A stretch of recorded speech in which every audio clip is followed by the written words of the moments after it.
கொஞ்சமாக அரிசி மாவில் ஒரு ஸ்பூன் நெய் ஊற்றி கொஞ்சமாக உப்பு கொஞ்சம் சீரகம் பொடி போட்டு அது நல்லா இந்த சப்பாத்தி மாவுலாம் பிசுவோம் இல்லையா அந்த மாதிரி நல்லா பிசிஞ்சு அதை எண்ணெயில் நல்லா விரலாக நீட்டாக நல்லா பிடிச்சின்னு சாப்பிட்ற மாதிரி நீட்டாக போட்டு பொரித்து எடுத்து வச்சு அது நல்லா ஆயிரத்துக்கு அப்புறம் இந்த 1 வயசுலேருந்து 3 வயசு வரைக்கும் இருக்கக்கூட குழந்தைகளுக்கு கையில் கொடுத்து வச்சுருந்தோம்னாக்க வாயில் விரல் போட்டுக்காது, நகம் கடிக்காது.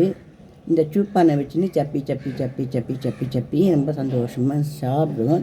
இது சாப்பிட்றதுனால ஜீரண சக்தியும் அதிகமாகும். சீரகம் போட்டுக்கிறதுனால அந்த குழந்தைகளுக்கு வாய்க்கும் சாப்பிட்டா மாதிரிக்கா இருக்கும். இது கடிச்சி சாப்பிட்டாலும் தப்பு கிடையாது, இல்லை சப்பி கீழே போட்டாலும் தப்பு கிடையாது. ஆனால் சாப்பிட்டு கீழே போட்டுருதுன்னா திருப்பி அதை வாயில் வச்சுக்காம நம்ம பார்த்துக்கணும்.